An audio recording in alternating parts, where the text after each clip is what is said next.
Good evening. Welcome to Open House. I'm so glad that you were able to make it tonight. Tonight, I hope this video will help you understand Algebra 1 honors and how your child can be successful this year in a high school algebra course. A little bit about myself. I have taught in Orange County Public Schools for over 7 years. I have a bachelor's in mathematics and language arts for middle childhood education.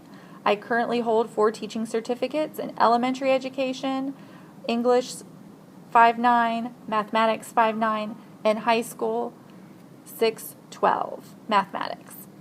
I recently earned my master's in mathematics and science education from the UCF Academy with Lockheed.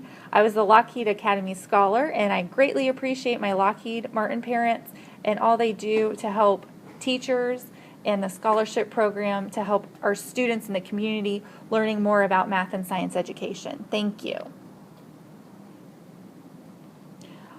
What is the math curriculum? Well, we use the Algebra 1 Pearson textbook, and your child should already have one at home. If you need the login for your specific child, we should be getting that within 3 weeks, and then your child can log on with their ID number and password specific only to them, and they should be able to look at videos and PowerPoints and other interactive materials that will help them expand their learning at home.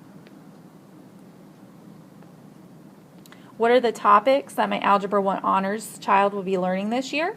Well, during the first 9 weeks, we'll be talking about the foundations of algebra, properties, linear equations, linear inequalities, and set theory.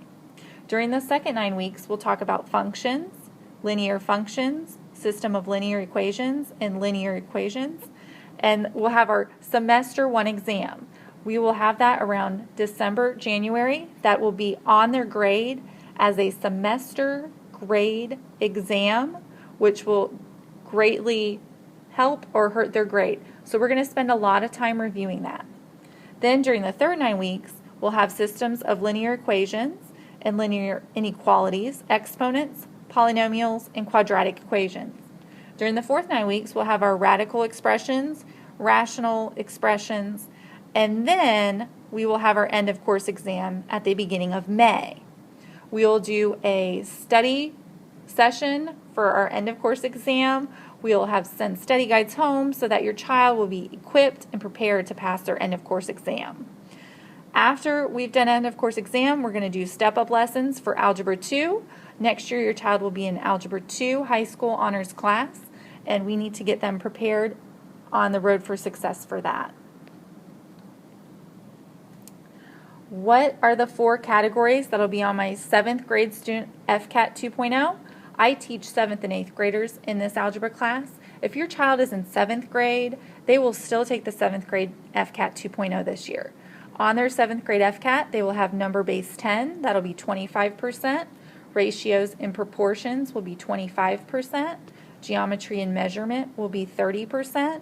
And statistics and probability will be 20%.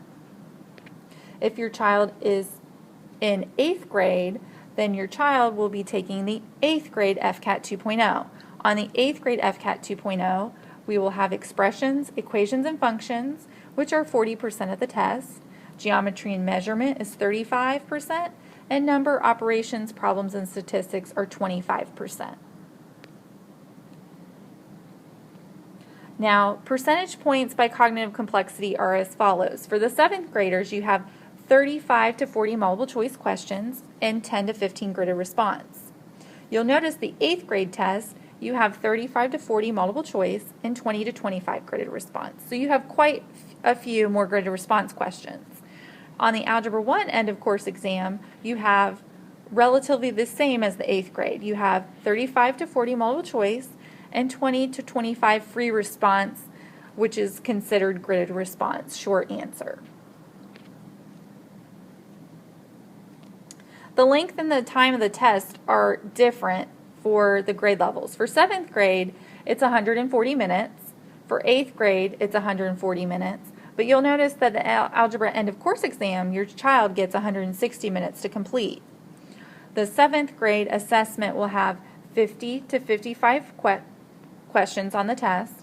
The 8th grade will have 60 to 65, And the algebra end of course exam will also have 60 to 65 questions on the exam. How does my child enter their homework for your class? Well, this year, to be proactive about entering homework and being efficient, if your child is completing their homework and they're entering it in Edmodo, they should be getting 100%. I am looking for overall, does the student comprehend what we're doing? If they don't, they can go back and they can take a late homework assignment for a higher grade if they need to. So parents can have accounts too, and that's one thing I wanted to stress tonight. If you don't already have a parent account, on the back of your open house flyer, I have a PDF file that I printed on the back of your open house flyer with instructions on how you can sign up. Now, I cannot sign up parents for Edmodo. They have to go through their child's account and take a specific code, a group code that you'll see on your child's account, and sign up for that.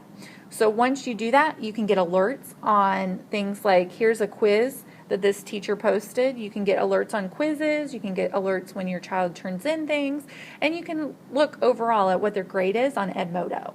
This is a great resource, and I encourage parents to use this. You can get text alerts or email alerts. You can cater it to whatever you are more likely to like to receive on your personal device. And how do I check my child's progress? Well, progress book. From your grade level secretary, you can get your progress book information. Your grade level secretary will provide you with your login and username. So your username and then your password may still be the same from last year if you were able to log in. If not, you may want to go over and ask them or email them how you can log in and access your information. Once you do that, you'll be able to see all their homework assignments and when upcoming events are. All the Edmodo assignments are posted on Monday and they are due on Friday. Every week I post 2 Edmodo assignments. You should see those regularly every week. Also, tests I try to post a week in advance, and I try to grade those as quick as possible and repost those grades. If your child would like to take a retake of a test, I allow that, and I take their retake grade that's higher as their grade, as their final grade as their test. Another great resource I have is my website. This has all their table of contents for their notebook. We have a notebook quiz coming up in October. All of the information is on my website for their notebook if they need to see that. And another great resource I have is my YouTube channel. If you have your wife or your husband was unable to make it tonight, you can point them out to this YouTube channel, Mrs. McCowan 12, no spaces, and you will be able to see this video in its entirety tonight when you go home. It is open in public. It is not a private channel, so that any student or parent may be able to access it when they need to. I'd like to again thank you for coming to open house tonight. Thank you for taking your time out. This is not a parent conference tonight, so if you have a parent conference question or you would like to schedule a parent conference, please email or call the grade level secretary for your child, and we would love to, as a team with your teachers for your student, sit down, talk about your student's needs and how we can help them to be successful. I'm looking forward to having a great, successful year with your child. Thank you for attending.